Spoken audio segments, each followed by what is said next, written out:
Hello there. Welcome to Pen Positive. This is Vinod Narayan. Today, I want to do something different.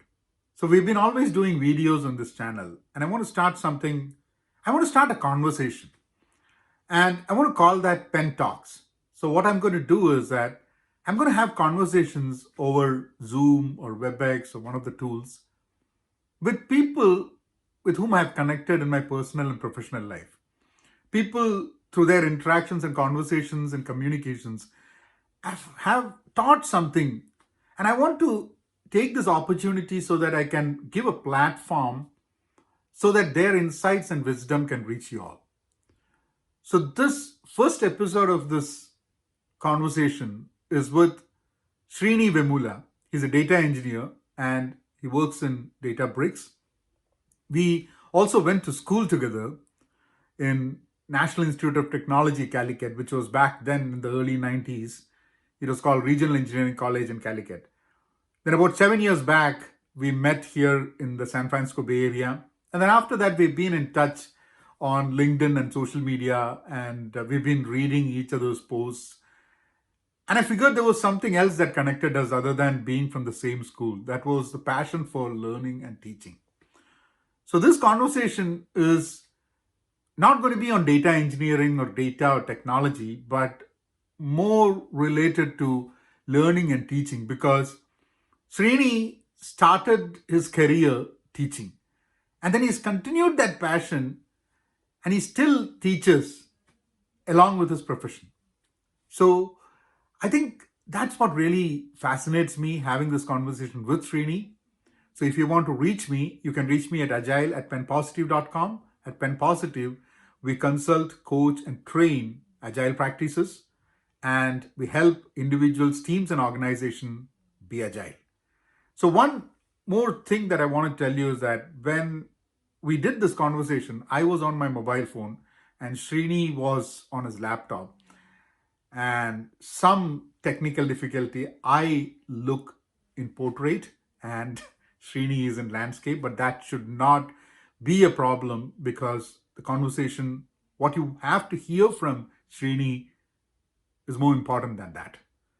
And if you have not subscribed to the channel, go ahead and subscribe it and like, comment, and share if you think that what you see is worth it. Thank you, and let's get into the conversation.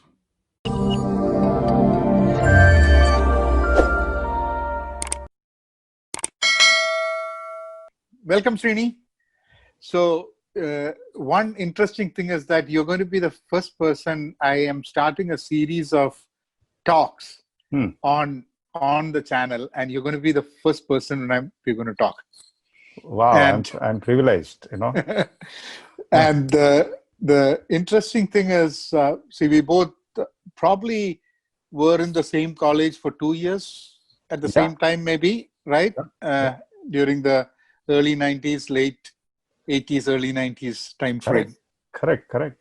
And then we met after so many years. We did not know in college, but then we met, that was 10 years back. Correct. And then we reconnect. I seen you in the college. Your face is very good for me. And then recently we reconnected. Exactly. But in between, on the Facebook and social media, we've been in touch. Yeah. So just so people know, so one thing is that we both are from NIT is one thing, NIT Calicut. And the other things about you is, one is you're working in the data science, data engineering, engineering space. Yeah, cloud data engineering Space. Yeah. And also you are an educator. My friends call me, I'm a born educator. Yeah, so that's where I think we connected recently. And I wanted to, so the people who would watch this video are people who might be within the industry or people who might be outside the industry. There might be people who might be in the education industry also watching this. They're not watching live, but they will watch it once we upload it online. That is awesome. And so I want to first start with hearing from you, like you are not a trained educator. You were born educator, but you're not a trained, like you, we both got trained as engineers. And Right. then was there a transition for you to moving into starting to learn and teach, or was it just that you started teaching even while you were in college? How did it happen?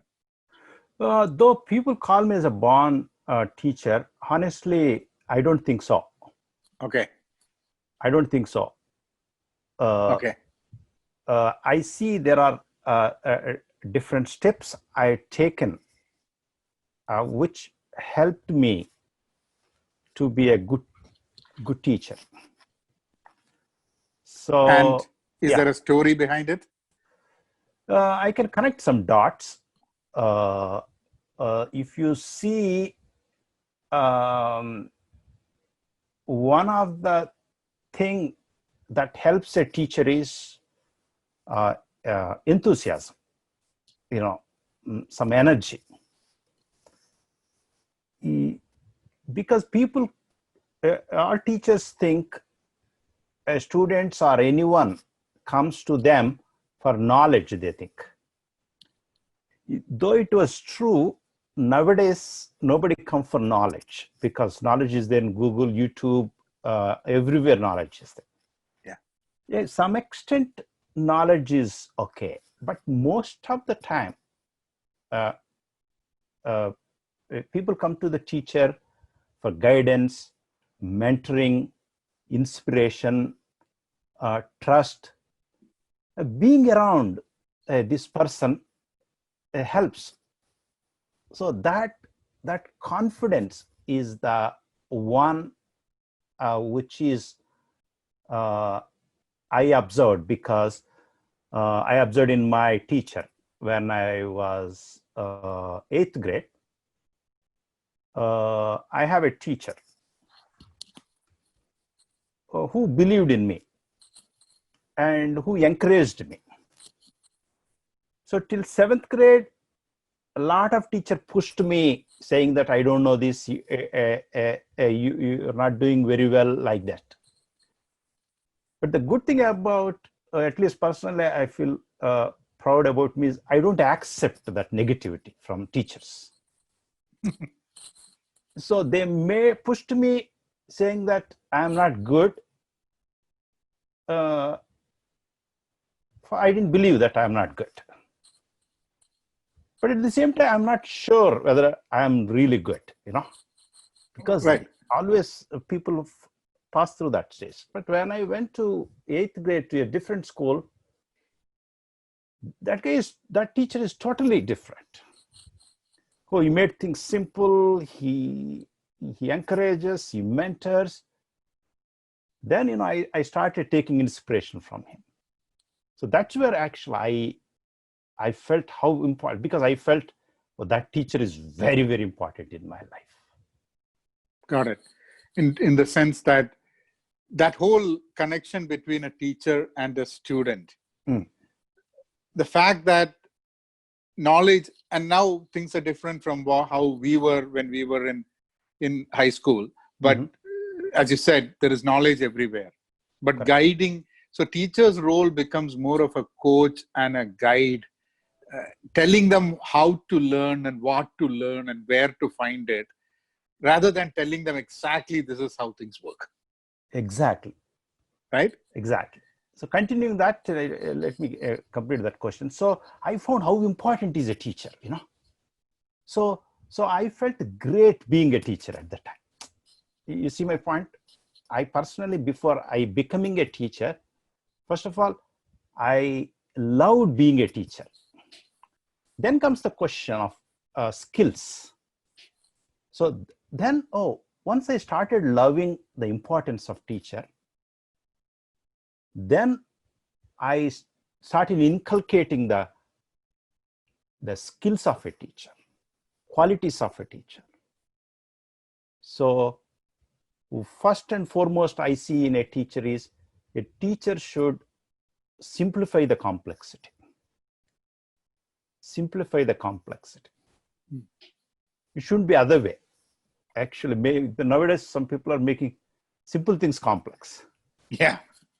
It should be other way. You should try to simplify. So it's a responsibility, so, right? Number one. So automatically, as a teacher, you also become a good student, because to simplify people, we need to learn constantly, not just to learning, but learning to simplify. Just learning something and teaching is a knowledge. Learning to simplify and teaching is a real teacher.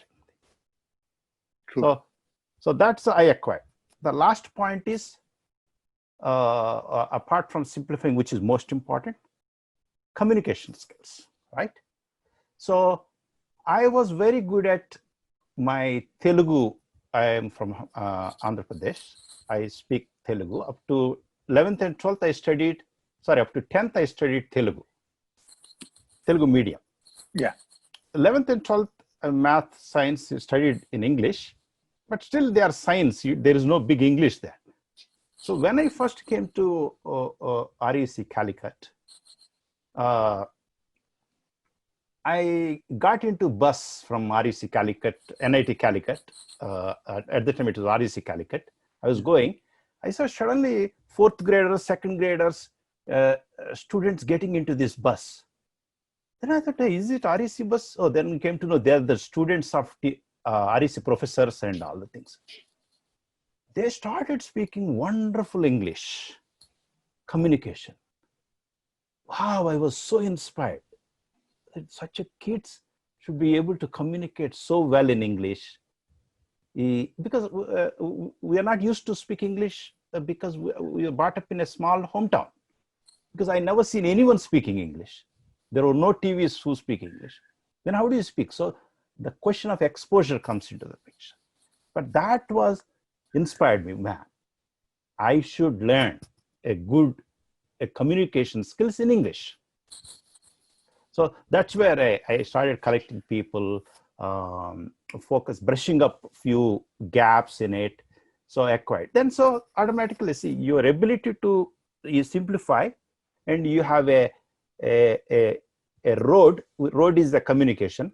So you have a good car, and now you have a good road of communication. Then it's smoothly driving it. So those two. So answer to your question is, so I acquired it over a period of time, I can say. Acquired it over a period of time. So, so one thing before we get into it, can you give a quick intro regarding what all you do? Because there are many phases to and technologies that you work on, and your role as an educator. At what level do you educate? What are the things? Do you educate the same things that you do as a work? Like, is it data engineering that you teach, or is it even going to the basics, fundamentals of telling students, maybe even in school, to learn and become an engineer down the line? You know, it's not just 4 years of engineering degree. Becoming an engineer is so much different from 4 years of engineering degree. It is a mindset. It is a skill to be an engineer, right? So could you give a quick intro to yourself along with these things? So wonderful. That's see, my teaching started almost in engineering college itself, in where even though I'm in top 5 rankers, but I used to teach even first ranker. Those guys are very smart, who play games, but last day only a couple of my friends study. So they come to me. So I know how to simplify things, right? So 20 to 30 experiments or 20 to 30 derivations, I can just tell in a 1 hour, either math or engineering related stuff, especially equations, etc. So that is encouragement for them, and also encouragement to me that even when that guy get a first rank, so I feel great. Hey, man, I taught him so I feel I'm a teacher and he was a student, Right. So I don't feel bad that I didn't get my a first rank, because I'm less worried about, because anyway, I'm getting 5th rank, which is also not bad. But more than anything, the satisfaction I shared to this guy, right? So that's one thing. Then when I passed out of college, all my friends went to US, Then there was a time, still I got an offer where I need to join the job 3 months. I have 3 months time. So then I was in a small town. I was thinking what I should do. So I went to a college, a junior college, 11th and 12th college. I said, hey, can I teach something? You know, they said, hey, you are an engineer. We take only who study MSc. MSc, they should study 3 years BSc plus 2 years in mathematics and physics. What you can teach? I said, I can teach physics, I can teach math, chemistry, I'm not great. I said, no, we can't. No, I want to teach part-time. Even I want to teach free. No, we can't allow you even to teach free because you're not qualified. So that disappointed me, honestly. So then I met my brother. My brother was, I told to my brother, hey, brother, this is what it is. What do you think? So, hey, where you go to them? In fact, I'm planning to start a school, 11th and 12th school. Why don't you teach? So if it is my school, so even you are principal of the school, he said. So that's what happens. See, even there are people who don't get job, they can become CEO if you start your own company. You know? Yes. So that is the beauty, that is the beauty of taking opportunities. Immediately I said, yes, my brother started a school, 11th and 12th. I became a director and principal of that college. It's called a junior college. I started teaching math and physics. Usually in the education, people either teach math or physics for 11th and 12th because specialization starts there. In the high school, people teach everything, science and math. But when it comes to 11th and 12th, either you teach math or physics. But I taught both because I was engineer. But I thought to spend 1 or 2 years time, but the circumstances led me to stay there around 5 to 6 years. After your engineering. Exactly. So I was an engineer, but I ended up, I was teaching very good. It was very successful, but the venture was financially not successful.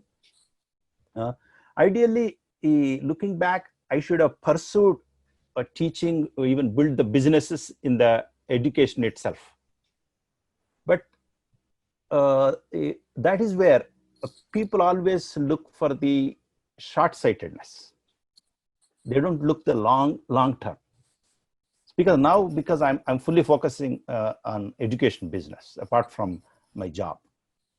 Even if I retire, I'll be spending more time on the education, which if I would have done earlier itself. So that is one thing. So I finished that college. I came out of it. I was doing some part-time. Then I got into IT job, which I never want to, because in engineering college, I never want to sit and code, etc. But it was financially lucrative. So, but I applied my teaching skills at the time. So let me complete that quickly. So I started teaching mainframes. I was learning in mainframe in the morning, and evening I go and teach the same. So even after some time, I didn't like mainframes. I started learning some other hard skill. Morning I used to learn, evening I used to teach in another institute. So see how the teaching is, a lot of people think it is not only a skill. Actually, you rightly put it is a skill. It helped me to earn money as a freelance, because that gave me a lot of freedom. I can just go and teach 3 hours and I have some money and I can focus on other skills. True. So long story short, I went to Singapore, I came to US, but whenever I was there, I used to teach whatever I'm doing. When I was at Singapore, I started teaching what I was doing there. When I came to US, I was doing e-commerce. I started teaching in some consulting company. Now, when I was doing some PeopleSoft work in Apple, I was teaching PeopleSoft job. So that gives me some side money. Then, and as in data engineering and artificial intelligence and data science, I started teaching. But in between, I started working with some nonprofits to help some kids. I started doing workshops to the kids. Small kids? Small kids, fourth grade kids, fifth grade kids. So my interest is, earlier I have math and science background, even though I was engineer. Now I acquired programming skills and technology. Then I see it, actually I did for myself because I want to be happy in life, So I felt technology a little bit dry because I'm a math and science guy. Because that has a lot of beauty, but it doesn't have a lot of money, especially if you see short term. But technology has money, but little bit dryness is there, So I merged these two. Hey, when I teach kids, I thought I can mix this technology and math and science. So that's where I did around 50 workshops with nonprofits, contributing to minority communities in libraries. Now I'm working for a great startup, Databricks. My CEOs, founders, and they came from education background. They're all professors in Stanford, professors in UC Berkeley. They have education background. So I love that, even though I do a lot of consulting for my clients using our products. We have a great product on the cloud. So cloud data and artificial intelligence. So I also teach in my company. I teach at client places. I teach to kids. Now it's like I'm having good career in my work. Even my colleagues encourage me to teach to kids. So it's all going great. So you rightly said, teaching makes you happy in your LinkedIn, you said. True. So my teaching really making me happy. Right. And I always say that teaching is a certain portion of every job. If you're in sales also, you have to teach, train, teach to customers, tell about the products, marketing, the engineering, everywhere. Either it is to the customers, to the peers maybe, or your juniors, or even to your boss, you have to teach because boss might not know everything, right? Correct. So that, and I always think that in schools, though kids are taught, they are not taught how to teach. Correct. And if they're taught how to teach, everyone might not be able to pick it up naturally. Correct. And knowing that, and teaching is the best way you can learn something as well. That's correct. And when you point at that, you would teach, you would work in the morning and then teach it. So you're learning something that you're putting into practice while teaching. Correct. Which solidifies your knowledge. That is correct. And that I think the best way that we get a feel of what we have learned is through teaching. And that also only solidifies our knowledge. That is correct. And so now coming into one of the questions I typically, when I talk to, I went all over Kerala earlier in January. I traveled across Kerala, spoke at various schools and colleges and libraries. See, there is language is one obvious issue with many people who are not gone into English medium or so. But what I have been telling people is that, see, language you will learn. It's something we all have the capability to learn more than one language, and we will learn it. Correct. So don't feel that it's going to be a major block for you. Correct. And you rightly said how when you came and you were looking at kids talking in English and you figured out that, yeah, so that is needed communication, right? Correct. Now, most of the kids in schools, whether they are in engineering or 11th and 12th or in non-engineering colleges, so they keep hearing about data science, cloud, AI, IoT, and all these things related to digital transformation and everything. And always, they would think, okay, you need to get an engineering degree to get into it. Or you might, or there is a time when you can really start learning about it. So do you have any experience, or have you worked with kids maybe in the 11th or 12th who don't have an engineering background, where they can understand and they can kind of try to figure out if they really have an interest in this and move forward in that career and learn more? Mm-hmm.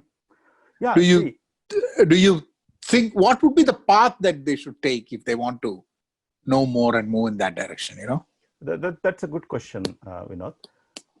See, fundamentally, everyone, parents, kids, everyone, we need to understand where the world is moving,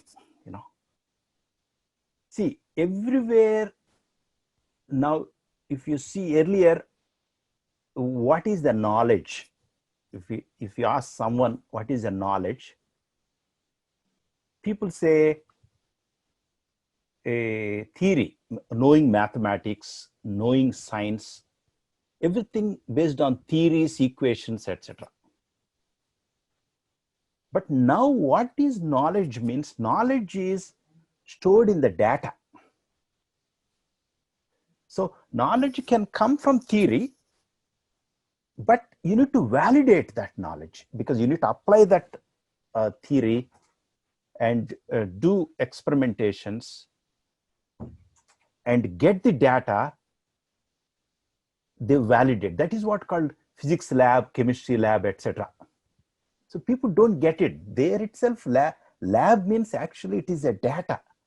You're applying a theory, you're putting some electrical motor, you're giving this much inputs of this much electricity, etc. We got this output. What is the efficiency? Did it? Oh, you observed that it is going like this. So what you are doing is you are validating a theory in the lab with data. Right. See, that is how even scientific knowledge is considered to be. But unfortunately, people don't know that much. They don't have a good understanding about it. They think, oh, this is study labs. We just need to finish it. We need to crack it, or we need to copy it, like that. They think, oh, we got this. They thought there's knowledge. Then when they go to anywhere, they will be shaky, because the theory disappears from your mind, because it is not supported by your data. Your lab is not supporting it, right? Okay. That was before, but now it's other way. This data is so overwhelming, you don't need to go to lab and do it. Mm-hmm. That even your iPhone is a lab, actually. Sure. Now even our discussion is a lab now. Right. Whatever we are talking in the Zoom is a lab. It is capturing voice, which is a data. It is capturing my movements, my images. True. Suppose people are seeing this video, your video and my video. They have a brain which is a powerful computer. They can immediately find out, are we talking sincerely about this topic? Mm-hmm. Or does even the voice we are talking, the commitment we are putting, is it original or not? Is it a script this person is reading? So people can perceive it. So all this data is the intelligence now. Right. So right. Now it's going other way. Their intelligence and knowledge is in the data. And using this intelligence, people are validating theory, actually. It's the other way. Right. Earlier, this much data is not available. To have this data, you need big labs. Now, exactly. thanks to the computers, everything can be software now, you see. Even earlier, a calculator you need to buy. We went to what you call, we used to go to Calicut to buy a calculator. Calculator. Yeah. I remember that. Exactly. We have a little bit advanced calculator. It's available in Chennai. Yeah. At the time it was Madras. Right. We visited for some reason. We went to a bazaar called Burma Bazaar, where we get calculator from Singapore. We used to buy. So now calculator in software. Right. Long story short, so the data is so powerful now. The world is a lab. So cloud, phone, everything is captured everywhere. So this data has intelligence. So automatically companies want to tap that intelligence. The governments wants to tap that intelligence. Businesses wants to tap that intelligence. So to tap that intelligence, they put investments. So they create jobs. They get the returns. So the whole wheel of the enterprises is running on this data. So we are part of this whole economic system. If you don't need any job, if you don't need any income, if you want to live in Himalayas like a yogi, you don't need to care about data science or data engineering or anything. Right. But you want to be part of this economic system, or you want to create this economics, a better economy. You want to move it for a good, or some people even want to move it for bad. There will be always a fight between good and bad, right? Right. Even if you want to fight against bad also, you need to be good at in the art. Right. To convert. But the weapon is the data. So weapon is computing. Weapon is the technology, because you cannot analyze the data as a human being. How much data you can analyze? True. So you need to use a technology, computer. Cloud is where computing is there. You need to use the analytic engines to do that. So that way, everything tomorrow is a data only. So it is like you breathe oxygen, it's like a air. So everyone is a data scientist, or some people may be citizen data scientist, some people may be data analyst, but data. So it is like a part of our life. So we don't even need to say it is a specialized skill. So it is everyone has to know it, but what level you want to involve, right? Somebody, when you do job, somebody do a diploma, somebody do undergrad engineering, somebody do MTech, some people are PhD, some people who put in NASA, they are most doctorates. So what level you want to go in the data? You want to be doing just data engineering, you want to do data science, you want to do machine learning, you want to do artificial intelligence, you want to do cognitive computing. At what level you want to go, you can decide. But whether to go into our data or not is not a mutable question at all. You are pushed into it. You will be thrown into the data. Yes, that is what I wanted to really hear, because just like how we said, teaching becomes part of your job, data becomes part of any job that you do. You have to have some skill of analyzing data, or because you are in your job creating data in one way or the other. Correct. Right? And for you to make decisions in your job, you have to be able to, whether it is finance, whether it is manufacturing, data has to be analyzed.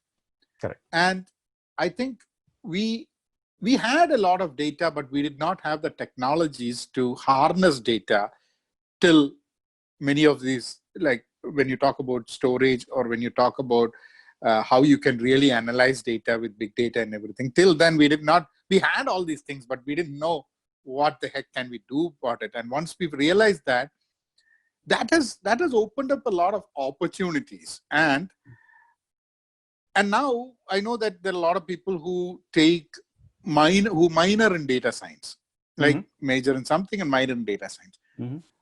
And what would be the fundamental elements for someone who wants to really understand data? I know that when you study statistics and math, so those are like the fundamental things that you need to, right? So how do you when you talk to fourth graders, fifth graders, how do you talk to them about what's happening in this world and how this data goes, so that they can understand math? And because many times when I speak, people ask, okay, I had this differential equation I learned, what am I going to do with it in life? And my normal answer is that it's not whether you are going to use that while buying something from the shop. The question is that you have put an effort to learn that. which means you can put an effort to learn something else also. If you're not put an effort to learn this, a new thing also, you would have the problem of learning. So people, I talk to a lot of people, they don't practically understand why they are learning all these things. And that gap, I think, how do we fill that up? I see the problem is, probably that question is actually very genuine, because kids and students, they are not feeling they are rewarded. See, there are different points of view people think in the world. Some people say we need to be disciplined, we need to be duty oriented, job oriented, we need to be focused, so this would help in the future. Some people say that, but a lot of kids doesn't believe in it. No, but show me the proof. So the world is shifting up, mainly because the information overload. If you see in 20 years back, 30 years back, what else you do other than studying? So you don't have TV. Even if TV is there, only one movie in weekly comes.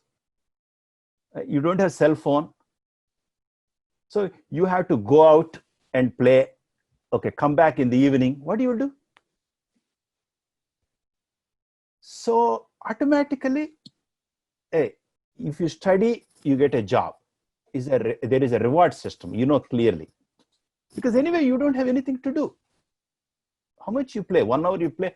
Those are physical games, right? Not mental games. If it's mental games, you can play hours and hours because your mind is getting a reward. So at that time, there are no video games.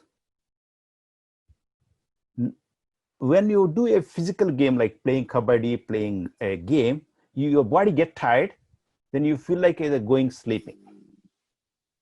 But whereas now you see, the kids have genuine challenges. It's a mind, they get a cell phone, for seeing that is a reward. If they see, or somebody say, hey, Vinod, how are you? So your mind is getting a reward from him. Hi, they say. See, now we are seeing each other. Because I'm seeing you, that's why I'm smiling and talking. Imagine nobody is there, I'm talking. I should be either a lunatic or else I should be making some YouTube video, right? Yeah. At least now my family won't think I'm a mad guy. Maybe this guy is making some YouTube video. Even though nobody is there, he's recording it. But there was no recording at that time. Right. Anyway, long story short, now kids have cell phones, that thing, this, they need, their brain is wired for having a reward system. So they need at least, if not too short, they're okay to wait some, but they need to have visibility, what is happening. And are the teachers and our system currently able to tell them, give them this visibility to it? That is the problem. They are unable to give that wisdom. Why? Because in earlier, the school teachers and all have very talented people, because they don't have, a lot of people don't go abroad, a lot of people don't end up in a lot of jobs. A lot of jobs were not there.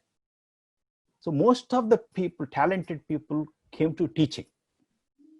And moreover, teaching was a rewarding, the pay-wise, etc., compared to what is available in the market. Now, what happened now is the market outside, salaries and everything is very rewarding compared to the teachers. So automatically, the psyche has changed. Actually, which is not true. If in teaching also, they can be a little bit innovative and can make a lot of money. It's actually now the tide is coming a different way, but I will come to that point. But that was the original thinking last 10, 20 years. Oh, I didn't get job in Infosys. That's why I joined as a teacher in this school. So teaching job became a second option. I have no option join. So that passion has gone. And moreover, this guy disconnected from the industry. So, hey, no, you learned differential equations. It will help you. Where, sir? I am mechanical engineering. I'm learning differential equations. I'm going to IT. IT only C, C++, and Java. There is no code. There is no math. Even first of all, forget about differential equation. I'm not even motivated about math at all. So certain inherent elements happen. But now things are changing. Now, in the data science came earlier, software and math used to go like this. I told it, even I was not happy, even though I'm making good money in technology. I saw the beauty here. But you asked me, okay, yeah, the teachers can show beauty in math and physics, actually, science, etc. Because the real beauty of math and etc., we need to connect it to the nature and practicality. When you say, you ask me, what is the data, etc., right? See, from where data is coming, even if you say the numbers, it is a data. Say, give me an apple. Narayana, sir, Vinod, sir, can you give me a few apples? You'll say, how many apples you want? So give me some. I can't give some. Tell me how many. Oh, I need to say 5.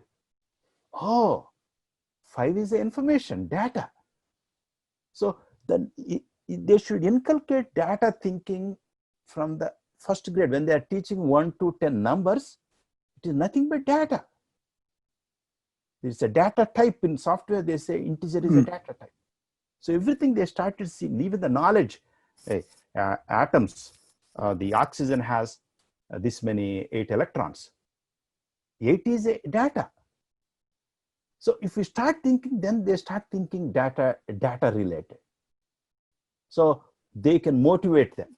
So now the things are coming up. Now what happened is, since this data thinking is coming, this data is useful, this software, these two are merging.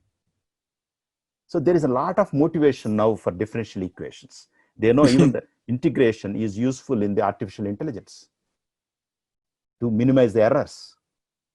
In differentiation, they say maxima minima, minimizing the error, maximizing the profit, minimizing the error.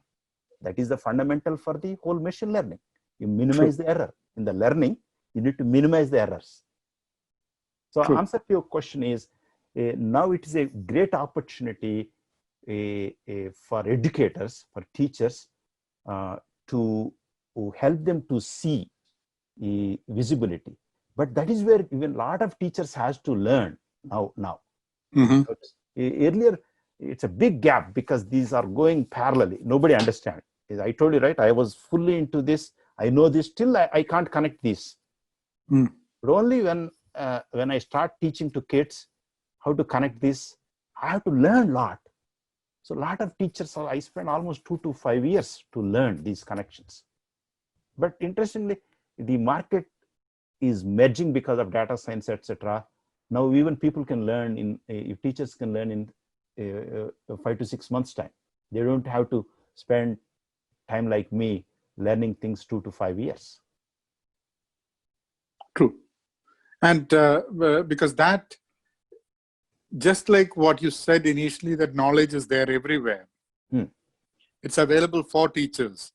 And you can continuously learn and that connection, I think that's where when I go and talk to people back in Kerala, teachers within colleges and schools, it's a big help for them. You know, we come from the industry and talk to them and talk about what it is.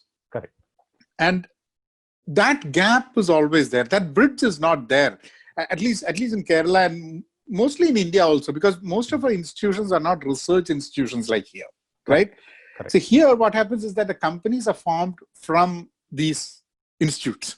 Correct. Now they have entrepreneurial wings and everything within companies and within organized institutions, and they have people trying and experimenting.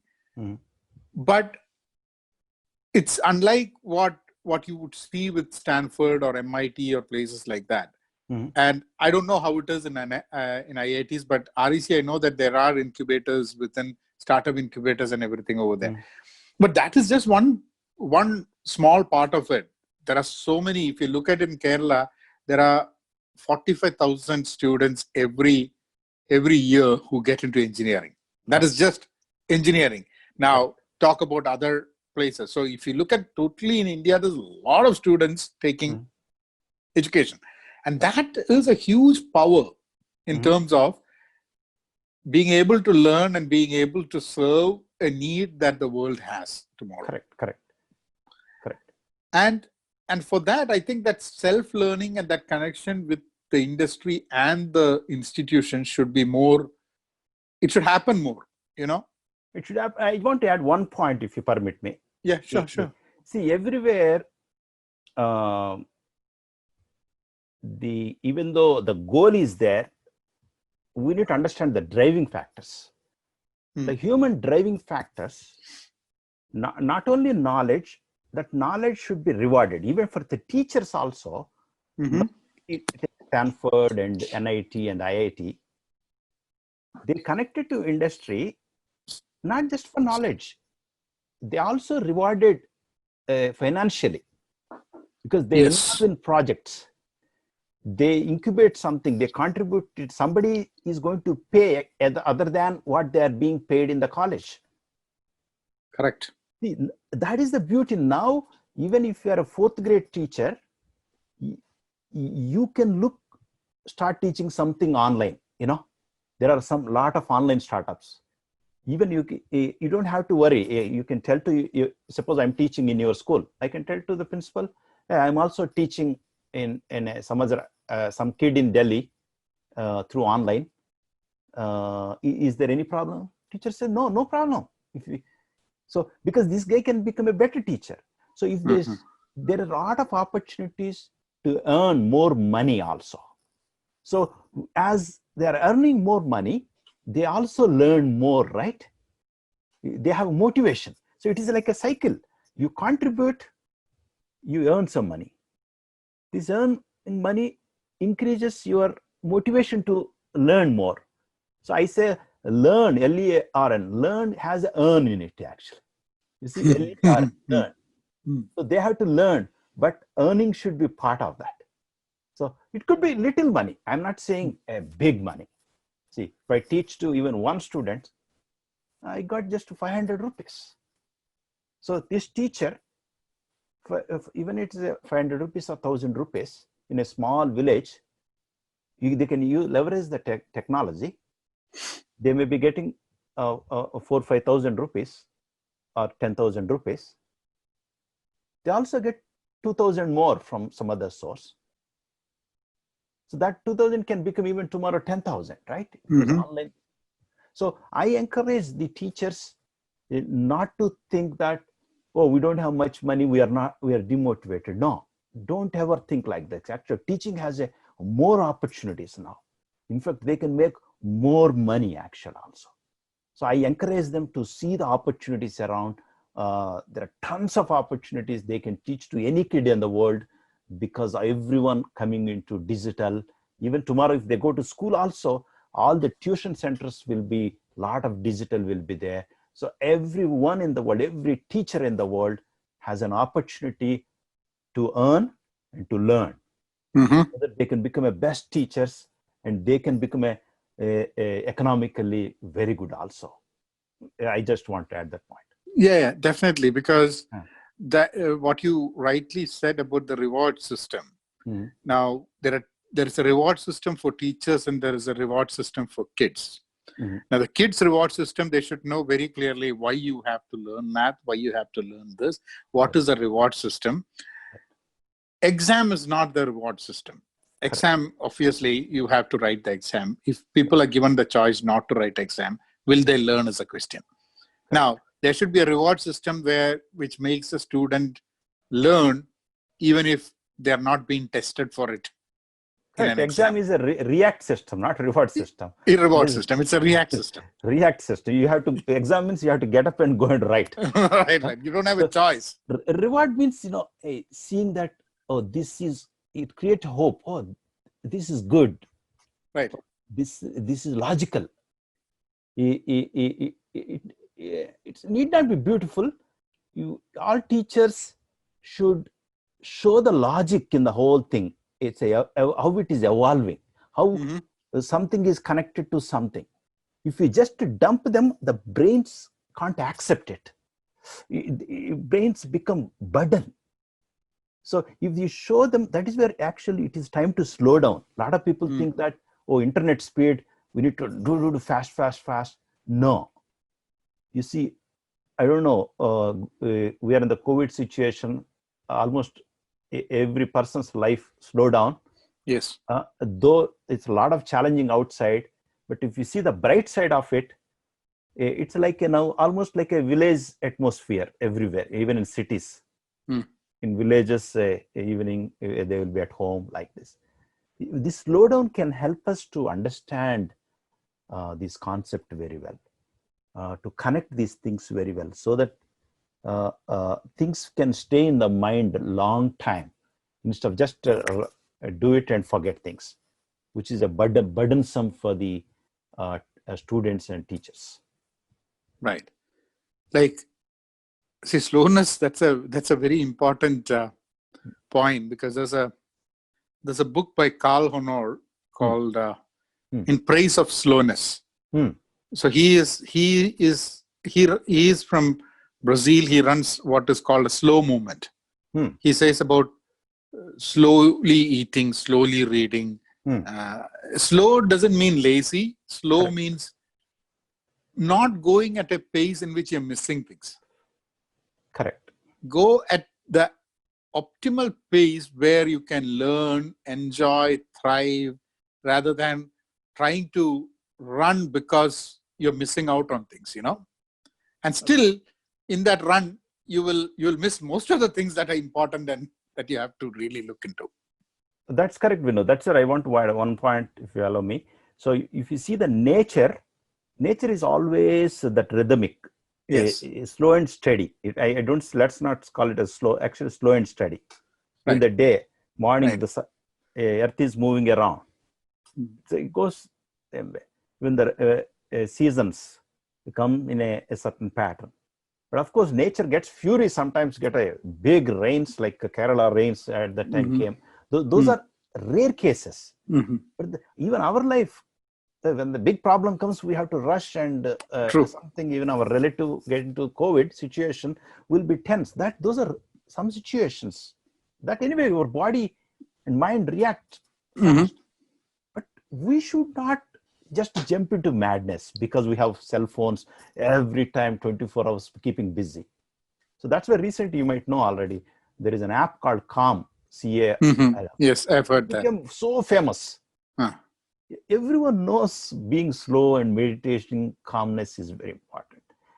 But here I want to add one point, that you don't have to do meditation. Even when you study, even the teachers and school children, they can be in the meditative mode in the class. True. I mean, observing the numbers slowly, doing the math logically, seeing how the circle, the circumference divided by diameter is a pi. How then the pi is appearing in physics. What are the connections? Just having some conversations, exploring things, beautifully putting it, allowing students to articulate, story tell. Hey, instead of telling this, hey student, what did you learn today? There is no right answer or wrong answer. Don't punish them. Oh, that is wrong. Don't say that. Now see, you're asking me a question. I'm telling whatever that is from my experience. It is not a right answer, wrong answer. You asked me my experiences. So we need to encourage the kids. Hey, what do you think about differential equations? Let them say, hey, we don't like differential. Why you don't like? At least he is telling a reason why he didn't like. That itself is a skill. True. Right? True. We need to make them to articulate, slow down and empower them, mentor them without dumping knowledge. We are a teacher. So I want to encourage teachers, our approach as a teacher, how we take them, make them calm. Calm in the sense, calm for goodness. When they are not in class, they are on cell phones. They are on Facebooks. That speeds up. They go crazy. Somebody likes 1,000 likes, these guys get depressed. But whereas in the class, your teacher has a great privilege and help them to take, instead of, that's why they say, don't worry about covering the syllabus, uncover the syllabus. Like that. Don't cover the syllabus, uncover the syllabus. Uncover the syllabus. Yeah. Right. Very true. The worry is that we are not able to cover the syllabus. Exactly. When you are covering it, you are making them crazy. Because, yeah, you're speeding, you're going fast, you're trying to finish things. Exactly. Uncover. Yes. Uncover this. A teacher should uncover the syllabus. Very, very, very true. That was a good conversation, Srini. And, obviously people are going to put comments, I know, of how do I go ahead and be a data engineer? How am I going to go into artificial intelligence? People keep asking those questions, So probably I'm thinking the people who are watching, they can put their comments in the videos, wherever it is, or on LinkedIn when I post them.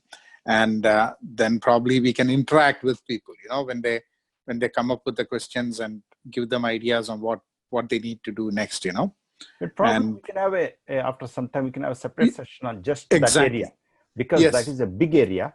That's a big area, true. Big area, which needs some methodologies, certain topics. We need to at least talk 30 minutes. Right. This is a general teaching education. This is a great topic. Exactly. You involving me. Yeah, because people would get hooked into, when you said you are a data engineer, there are many people who will latch onto that and say, I wanted a person like Srini to tell me a few things. So we will definitely have a session on that, data engineering and areas like that people I'm working for Databricks. Yeah. Leading data and AI company in the cloud. Right. I definitely work with you to contribute to this definitely community and help educate people. Right. That'll be great. Anything else just before we break, anything that you want to say to at least students, learners, and teachers in the world? What I want to say is, something. Now the world is becoming a very intelligent world. Intelligence was there everywhere. Earlier, we have to go to the intelligence. Now intelligence is coming to us. It's pushed. It is pushed. So that's why my logo, you see I. You see here, I for intelligence. Okay. So I'm putting a small kids education next generation platform called igebra.ai. Igebra like algebra. So igebra.ai. It's not artificial intelligence, it's art and intelligence. First is, I want to teach natural intelligence first. Okay.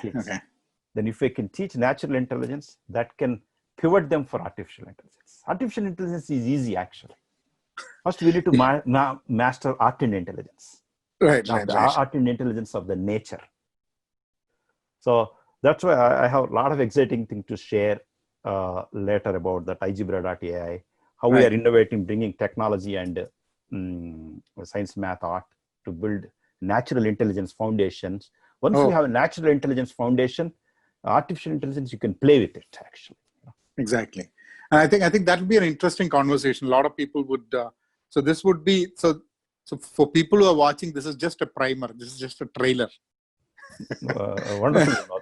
Okay. Yeah. Thanks, Srini. Thanks for taking the time. And it's a pleasure talking to you always. Oh, absolutely. I appreciate and I congratulate all your followers and audience. Okay. And looking forward for more conversations with you, Vinod. Thanks. Thanks, Srini. Looking forward for this recording soon. Sure. Thank you. Okay, thanks. Thank you.